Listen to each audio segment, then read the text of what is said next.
chicas, ¿qué tal estáis? ¿Qué tal estas navidades? Seguro que os han traído muchísimos regalitos, igual que a mí. Bueno, pues diréis, ¿y esta chica que tengo aquí al lado? ¿Quién es? Pues es mi hija Alejandra, que hoy me va a echar una mano para enseñaros el truco que os traigo hoy. Así que, como habréis visto en la descripción del vídeo, trata sobre taconazos. ¿Cuántas veces no nos hemos puesto unos tacones así y a las 2 horas, ¡fua!, un dolor insoportable de pies? Pues hoy os cuento un secreto que a mí, por lo menos, me funciona muy bien. ¿Cómo? Pues muy fácil. Por eso os he traído esta estudiante hoy, porque claro, no era plan de ponerme el pie aquí arriba, un poco incómodo.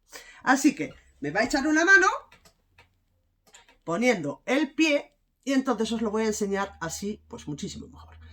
Vais a coger estos dos dedos que tenéis aquí y con esparatrapo, que tendréis seguramente todas en casa, vais a coger un trozo, a ver si soy capaz de coger un poco, a ver, ahora. Cogéis más o menos un trozo así,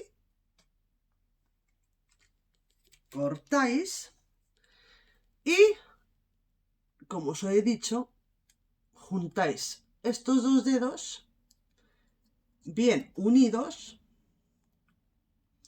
no apretar demasiado porque os puede hacer daño, lo justo. Pues aquí tenéis el truco. ¿Por qué no nos duelen los pies de esta manera? Pues la verdad es que no lo sé. Pero yo lo hago y me va bastante bien. Porque yo era de las típicas que a la hora ya no aguantaba. Y desde que hago esto, pues en vez de aguantar una hora, pues aguanto 2, 3 y vaya, sí que lo he notado.